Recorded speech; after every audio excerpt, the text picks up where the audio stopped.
This is a group that we call Holy Grail, because when I described what I wanted this team to do over the summer, I said this is the Holy Grail of human-computer interaction or human-machine interaction. And they ran with it, and now that's the name of their team. So they're going to talk to you about the Holy Grail concept and what we're trying to do, which is a mix of gesture interaction, gesture recognition, speech recognition, an immersive virtual environment for the user to say yes or no, and then to actually simulate the mission for, say, a scientist to check out whether the mission is doing what he or she wants well in advance of arriving on site. Suppose it's like a remote site. What we're going to use today, though, is Langley, so things should look familiar to you. And we're going to start with Megan. My name is Megan. I work on the interaction part of our system, so I primarily work with the gesture system. There's another student who does the speech, and the idea, as Annette said, is we have a scientist and they want to define this really complicated trajectory, but they may or may not be a drone pilot. And so we've built this system that allows them to quickly and easily use hand gestures along with speech to define this trajectory. So I'm going to give you a quick demo of what it looks like. So I'm using this headset here for the speech, and I'm using this sensor here. It's called a Leap Motion. They're both off-the-shelf components, and this will be tracking my hand gestures.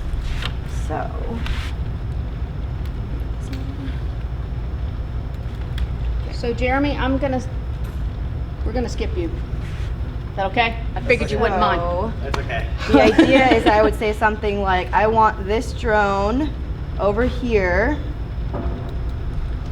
to move from here to what we're calling the back 40, which you can see on my screen. Here. And it's going to ask me if I want to add more to our flight path. I'm going to swipe right and say yes.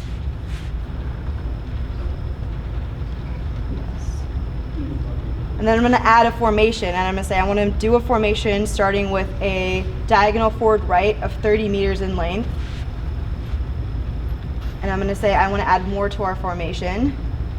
So there's your spiral. And I'm going to say I want to go up to 25 meters and do, say, like 30 meters in radius. And I'm going to say I'm cool with that. I don't want to do anymore. So now it's sending the data to our system. And I'm going to say I'm done with that. So I'm going to swipe left for no. So now the system is sending all the information that I've defined with the speech and the gesture and is sending it down the pipeline to the interpreter node, which Jeremy will tell you more about. Yes. Hello, I'm Jeremy. I'm an undergraduate student at Penn State. So I'm in charge of the interpretation of the speech and gesture part of the system and kind of the rest of the software backbone. So as Megan was explaining, we kind of have two modes of input. We have the speech control and we also have the gesture input. Now the gesture input can specify, oh, we want a shape, we want to go in a line or a spiral, but it's not enough to define the trajectory for the flight path of the drone fully. We don't know how long is this line or how high we want this spiral to move up. So what we do is that we take that information from, say, the speech portion of the interface, and then we fuse that information with the gesture information to form a full definition of what the flight trajectory would be. So here I'll walk you through an example. We kind of put it up on the screen there. So say from the gesture we making gestures, and she wants to do a diagonal forward right and a spiral. Now that's cool, but that's not, of course, that's vague. That's not enough information to generate the trajectory. From the speech, we'll get, say, oh, we want the diagonal to be 30 meters in length, or we want the spiral to be 25 meters. And so the interpreter node will take that information, kind of fill in the gaps, fuse it, and then create a definition of that trajectory, which we will send to our risk management and trajectory generation module of this project. The interconnects of this whole system is done through a DDS, the data distribution service, where we use that standard in the incubator to kind of talk among all of our different software processes that we employ. There's a couple advantages to this. One advantage is that as long as we have all the different parts of the software running on one network, they can talk to each other. So we don't have to worry about, hey, is this connected via Ethernet and that thing's on Wi-Fi? It's totally network, it's agnostic of the network topology. The second thing is that DDS is a standard, so it can be implemented with several different languages. So actually in this project here, we're using several different languages to develop the different parts. The Megan's gesture portion is written in C++. The speech interpretation portion is implemented in Java. The trajectory portion is written in MATLAB, and our simulation and user feedback portion is written in C#. So we are also agnostic of what languages we are using to develop it. As long as there's an interface, we can hook things up to it. So now that we've got the information from the speech and gesture, the interpreter has built a definition of what a trajectory is, and then we send it off to our risk module and trajectory module. And I will pass you off to Megan for explain that portion.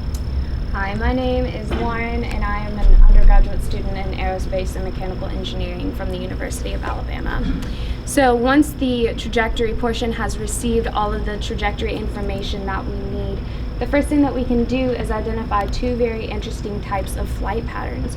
The first was what you all, Megan, specify. I want to fly from here to here, where the scientist doesn't necessarily care how the drone gets there, but they just care where the drone ends up. And so the way that we deal with that is we want to be able to get the drone to wherever it is going safely. Of course, the fastest way between any 2 points is a straight line, but what if the environment that you're flying in has obstacles that are in the way? And so what we can do then is build a trajectory using Bezier splines.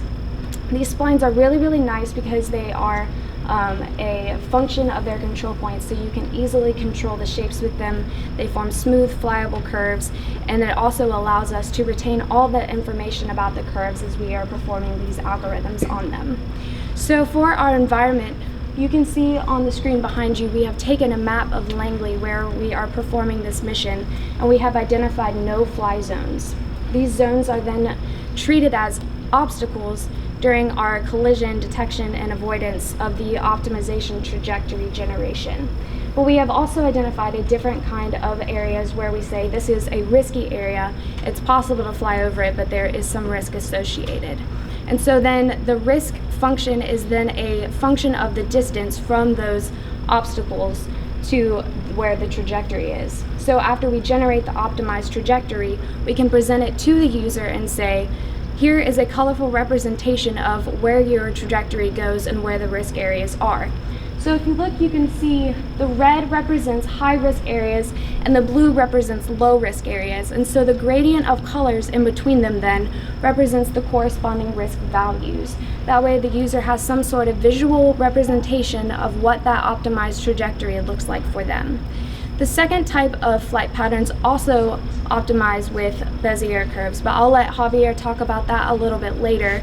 But first, I'm going to pass it off to the VR so that you all can talk about how we validate these paths for the users.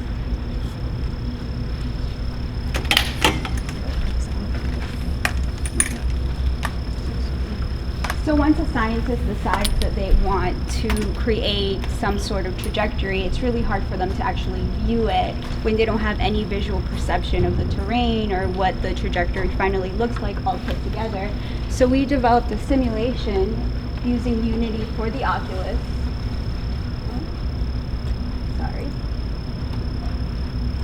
Where a scientist could stand in this virtual terrain and watch the drone fly through the trajectory that they generated and see how it is expected to spiral and land over whatever terrain it is. We also have the capability of attaching the leap motion to the Oculus, as you can see attached on Megan's headset, that in future development we want to incorporate hand gestures so that instead of only looking and visualizing this trajectory, the scientists can actually use gestures to modify the trajectory in the simulation. That way it can be sent back to the trajectory generator, it can be validated, verified with the risk assessment, and then it could be a back and forth exchange in between until finally the scientist says, yes, this is what we want, this is what I actually want to fly, this is exactly what it looks like.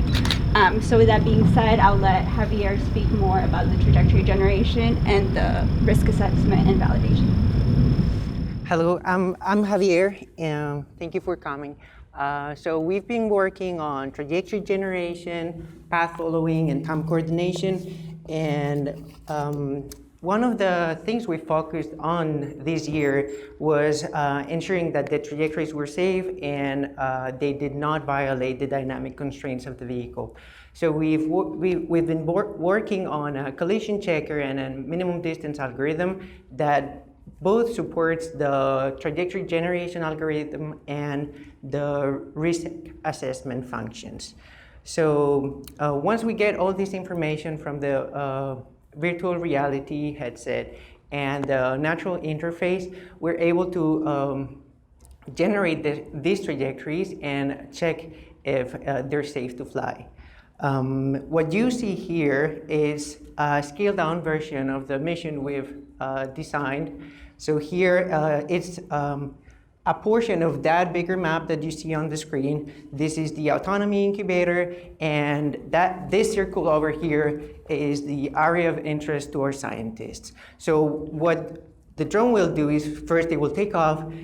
We will switch on a path following algorithm that we developed last year, and all the operations will be fully autonomous, and it will get to the point of interest for the scientists, and it will start collecting data. So if Lauren says that we're getting data from the vehicle, the scientists can take off. Okay, so I, as a scientist, can also send the takeoff command, and then the vehicle will autonomously fly the trajectory that I defined earlier in the demo, and it will automatically land at the end. So if you're ready, Lauren, I'm gonna take off in 3, 2, 1, take off.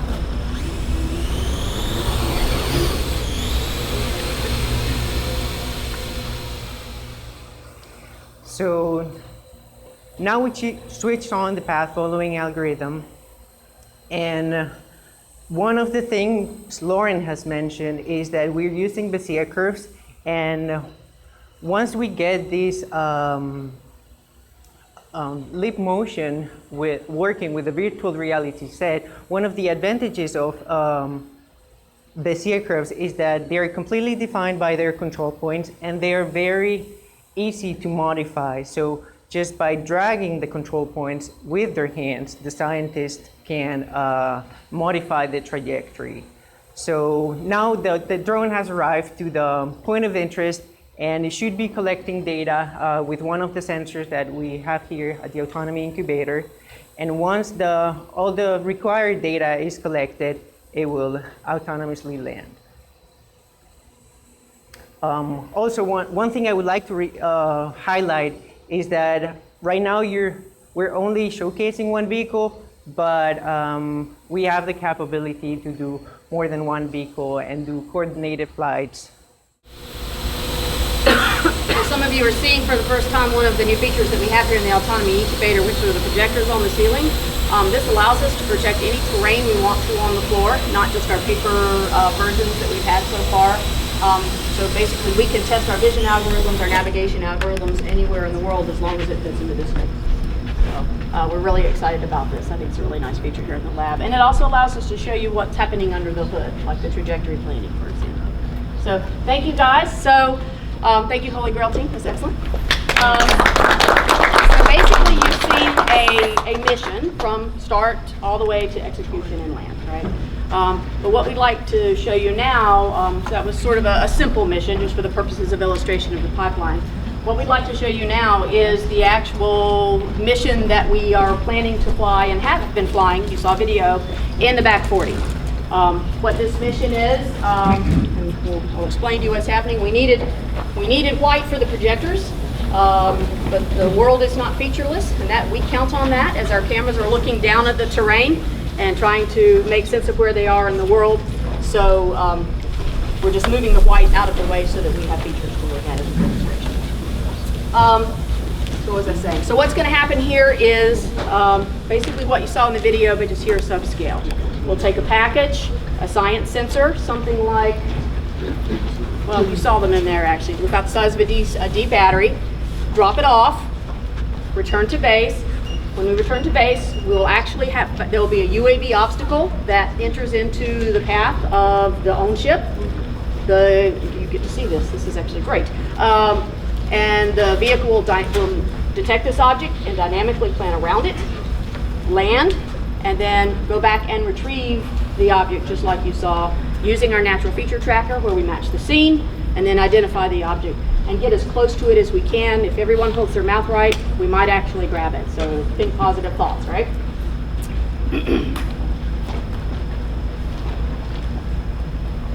So this is our go-to research vehicle. As you can see, we have them in orange and black.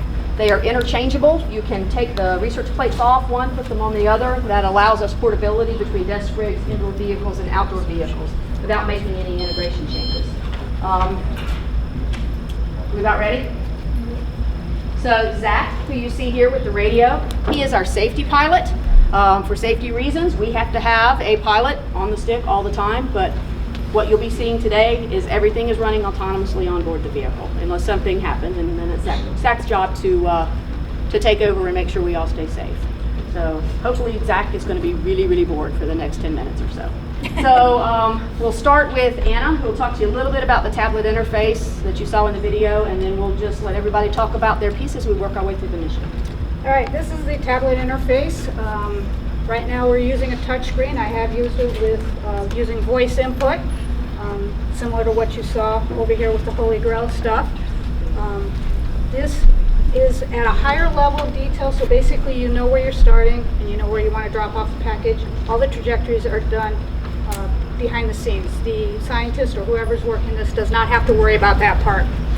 So in this case, when we have vehicles available, they will auto-populate. So we're going to be flying the Arevkin. We're going to first be delivering the sensor. And in this case, we're going to do an O3 sensor.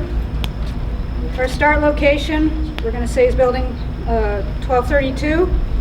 And any particular place you want to drop it off, we got 3 choices right now. Anybody? 1, 2, or 3? We'll go with 3 here.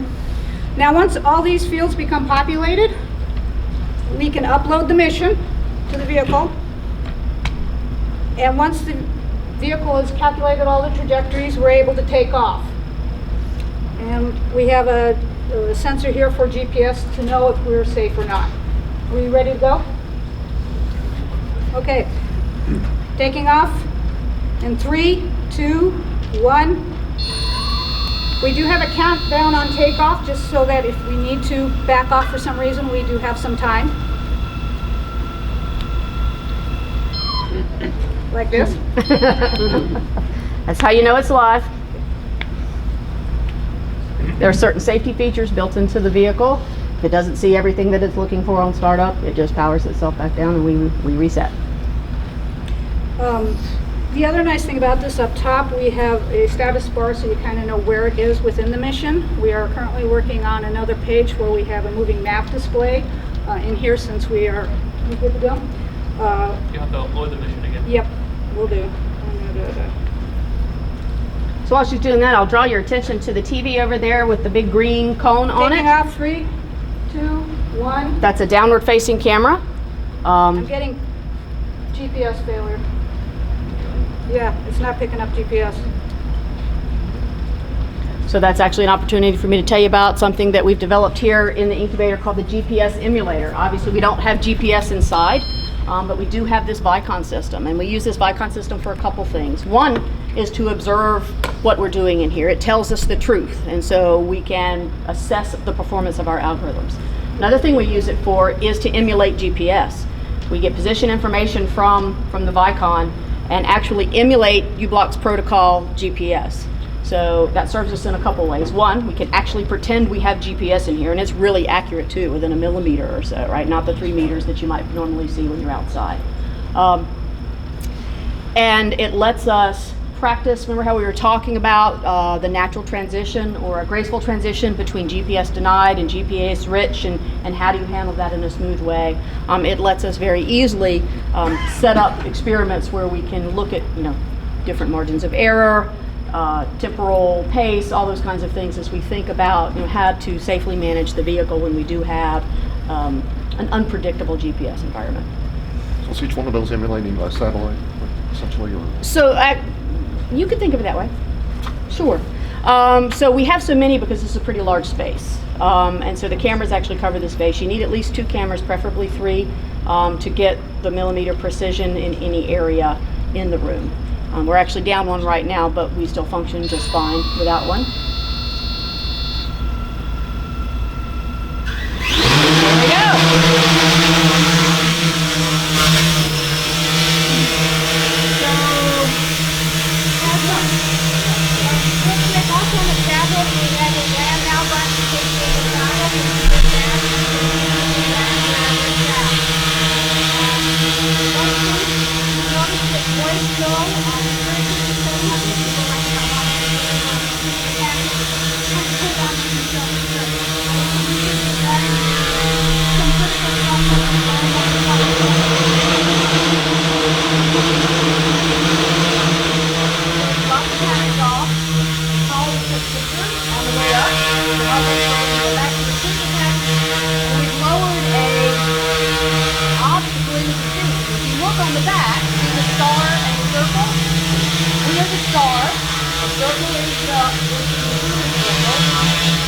This guy was supposed to do a straight line, just back and forth.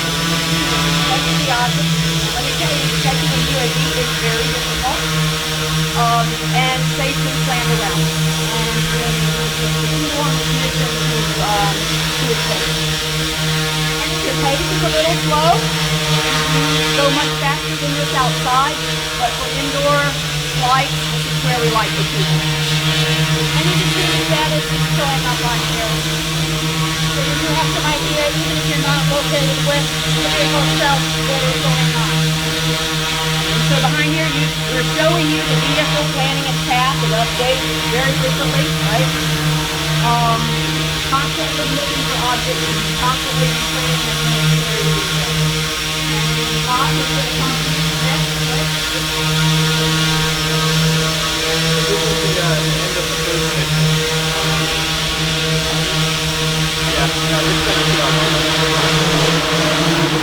Alright, so this was the end of the first mission, and if you saw earlier, and I think Jeanette has talked to you before, when it after it delivered the package, it reached a certain altitude, then it took a picture of the landing zone.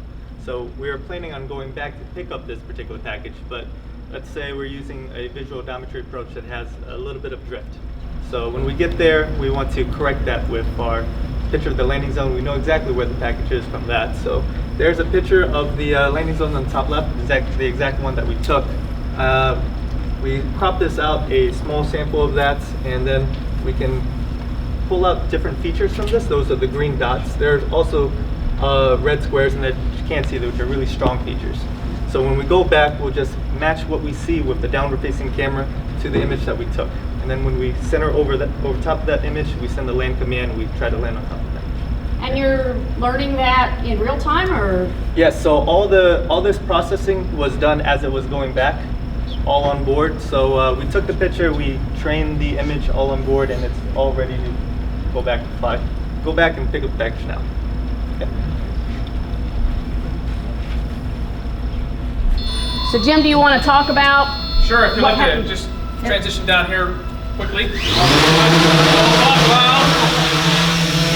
Now what we're doing is we're returning to the package and we're simulating the GPS tonight in the grading environment.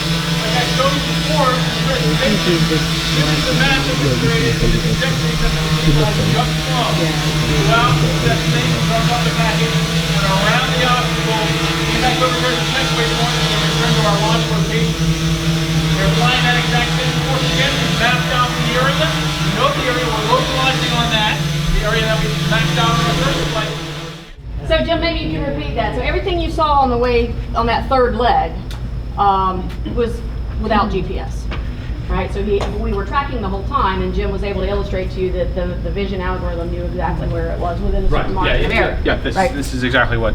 I hope I was talking loud enough about yeah, you were. This is exactly what we're working towards, and we'll be demonstrating outside, but a much larger, much grander and larger mission. I'm really on more mission.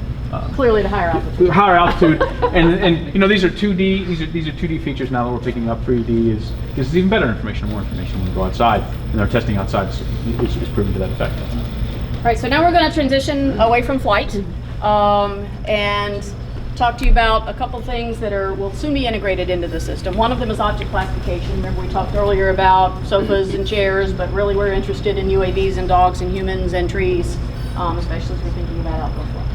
So Deegan is setting up right now, but he's also one of our student interns. He's going to show you some of the capabilities we have there. And then after Deegan, we'll talk about robotic grippers. Deegan Atha, I'm a undergraduate at Purdue University studying computer engineering. So I'm working on object classification and detection. So this is important for if you are flying a UAV and you identify a certain object in the area, and you want to know what that object is, because if it's a tree, a pole, it's static, you can simply fly around it.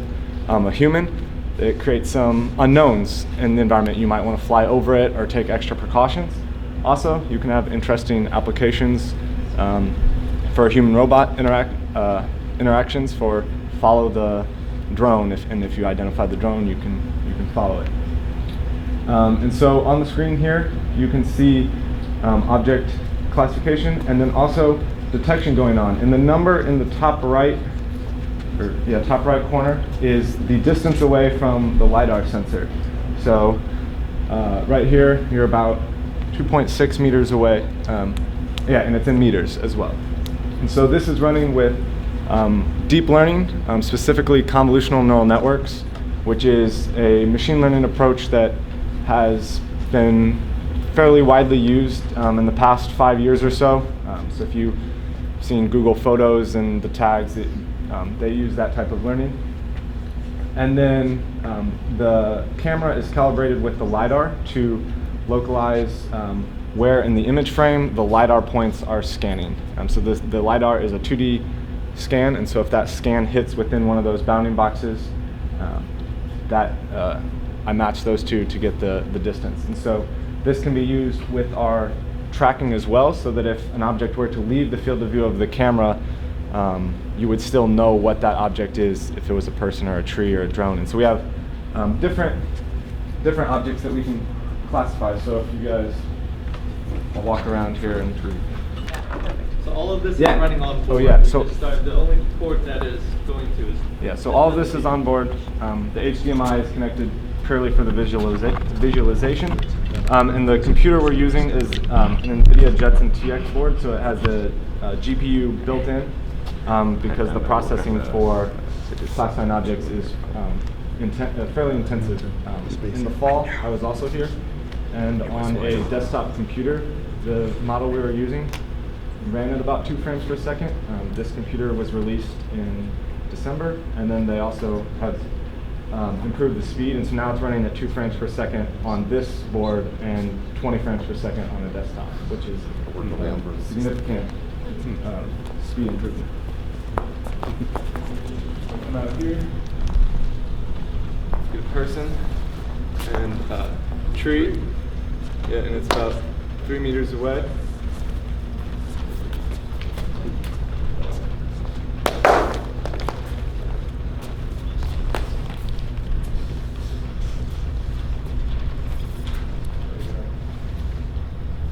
So it gets the. So it thinks it's a drone? Drone there.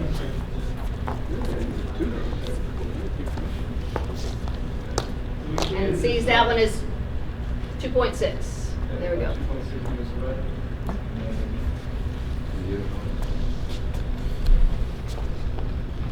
And just to prove to you we're not matching on color or cheating in some way, right? We don't care. And we created the data set for this one all internal. Before we used a data set that was publicly released, but this one we created in-house.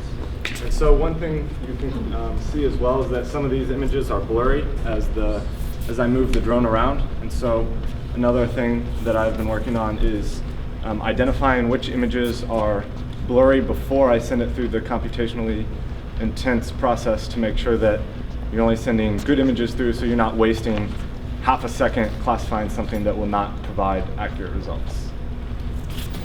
And while he's putting these away, I'll just want you to notice the difference, the similarities between the desktop unit that he's got in his hand and the vehicles themselves. One of the things we've worked really hard here to do is to develop a research pipeline so that you can easily transition from a desktop unit to an indoor flight vehicle to an outside flight vehicle, and that path is transparent, right? It's very easy to see, and this is a perfect example of that.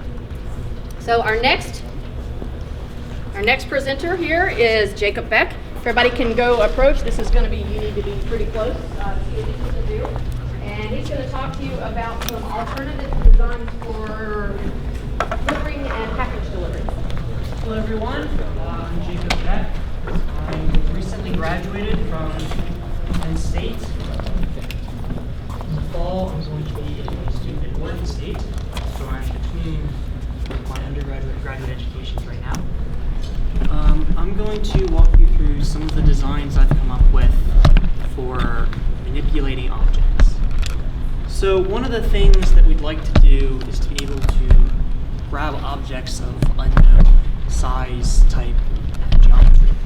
So earlier when we demonstrated the ozone sensor, notice we had that green cone and the yellow structure underneath of it.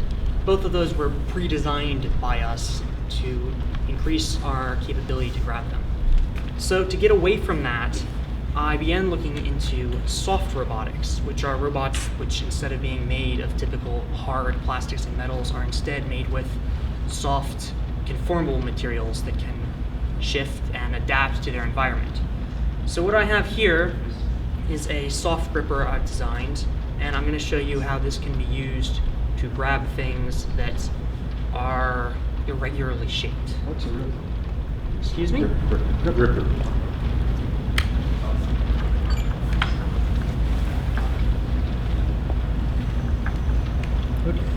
And while he's setting up, this work is so innovative, we're actually writing a paper about this. Flying a soft gripper on a UAV has not been done before, and we'll be submitting to some robotics conferences. So I have here a pair of safety glasses, certainly very irregular, difficult to pick up normally. What I'm going to do is on the transmitter, I have this wirelessly connected to a couple of valves. When I trigger this, it begins to inflate the gripper using compressed CO2, and these fingers move inwards and we've grabbed the object, and this will work for any number of different items. So I'll just demonstrate again.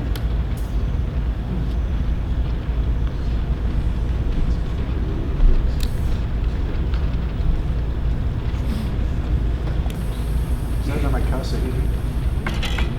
It's a dog toy, but I suppose it is. We keep Carol hopping. She gets audited all the time, right? Why did you buy a dog toy? Why did you buy a dog house? Why did you buy a fishing rod? So, see, with this sort of device, we'll be able to pick up various things without specially designed or complex grippers that need to adapt to strange geometries. So that's that idea tackled. The other issue that we've run into, as you saw earlier with our landing, is that precision landing over a small target is incredibly difficult. So I designed the cone you saw on the bottom of that UAV. It's only about 3 inches in diameter, just very tight tolerances. So the other concept that I've been investigating is a gripper with its own level of autonomy that can, after the vehicle has landed, reposition itself in order to fetch the target. And so what I have here is, we like to call it the spider bot. So first, let me start this.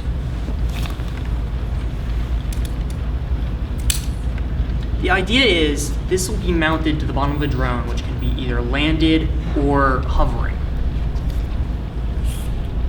So the drone is in position as close as it can get to the target. For now, I'll just say we've landed precisely over what we want to grab. So the robot will descend. And you can see even now, we're not completely centered. But we'll grab.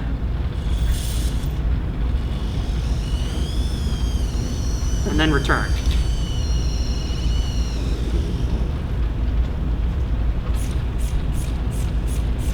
And sometimes we can release, but sometimes we can't.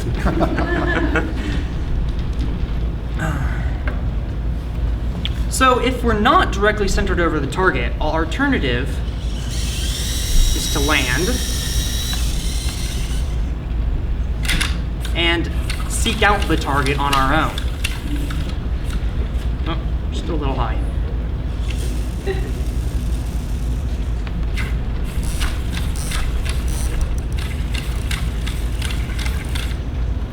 So you can see we can identify and track the target even while the quad itself is landed. So currently we don't have the programming necessary for the robot to be able to step over large targets like this, but in the future we'd like to add additional sensors and localization that will allow it to operate independently of the UAV. Great. Thank you, Jacob. Excellent. All right, so you've seen sort of the full start to finish, right?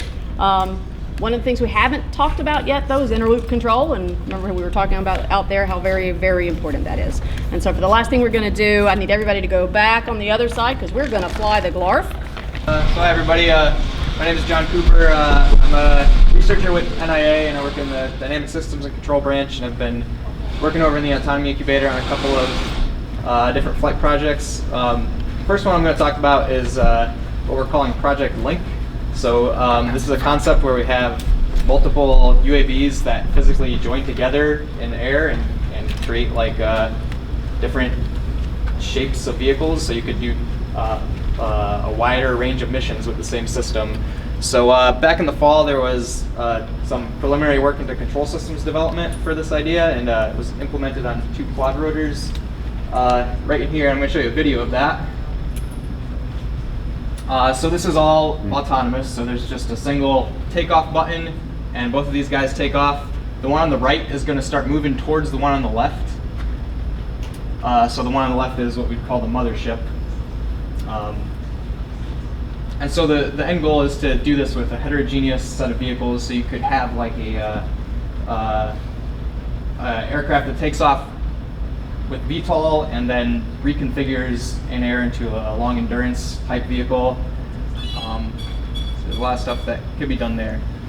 Okay, so the next thing I'm going to talk about is work that we've been doing on the GL10 project. Andrew over here, who's a NIFS intern from University of Illinois, Urbana-Champaign, he's going to bring out this thing that we call the GLARF, which is GL almost ready to fly. So this is like an avionics test bed. So there's custom developed avionics here, and that we're using to test out control algorithms. So what I'm going to show is a autonomous takeoff, and then it's going to hover for 20 seconds and then land. So like the thing that would happen in between is it would transition into its forward flight mode and do some mission as a fixed wing plane. All right, and it is tethered because it's one of the less benign vehicles in here. I guess the least benign. So yes, this we can fly in here. Yes, 25 dangerous. pounds. This one weighs 25 pounds. So what is it that you added to this? I kind of missed that. So we've added autonomous capability to this guy. So all the flights that the GL10 has done in the past have been with a pilot. Yeah. Specifically so this pilot in here, right? All right, and Andrew is going to hold on to this tether in case anything goes wrong. So. Yes, the rule here is if the GLARF is flying, keep your eye on the GLARF.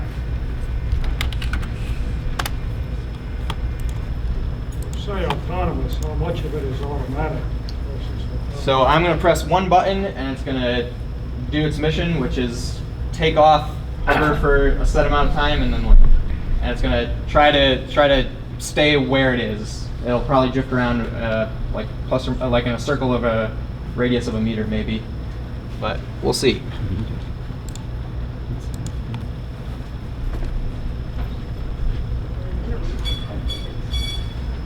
Okay, taking off.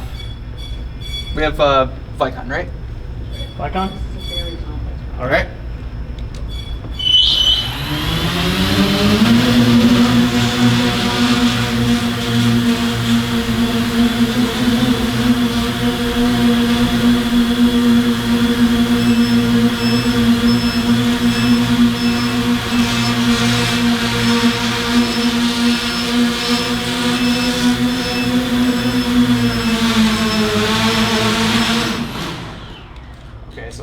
more than a meter in that run, but that's what we're working on basically, is the tuning of this position control. Yeah, take a minute. Explain why this is so hard.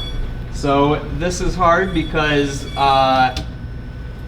so for one, this is a very unique vehicle configuration, right? So we can't use off-the-shelf autopilots. So all the hardware that's in there is stuff that we developed. All the flight code is stuff that we developed. Right now, we're using feedback from this Vicon system for attitude control, and one of the next steps is to incorporate some kind of state estimation scheme so that we don't need to rely on this, so that we can fly outdoors in a less known environment. And you're working that now, right? And I'm working that now. So the control algorithms that you're working would have application to other configurations that have the multiple propeller system, right? Yeah, so this is specifically, like, all these things are designed with the GL10 in mind. Right. This is just our similar configuration testbed. But it doesn't have to be fixed to GL10 is my point. It doesn't. What you're learning in your control system and what you're building, to your point, that it can't be an off-the-shelf piloted autopilot, is because these kinds of configurations have other challenges that you're dealing with. They're creating other flow paths, other conditions that you're having to address in order to keep it stable. So my point is, other configurations that will have similar, I mean, it doesn't have to look like that, but it will have a similar makeup, problem set, thank you, that this will be applicable.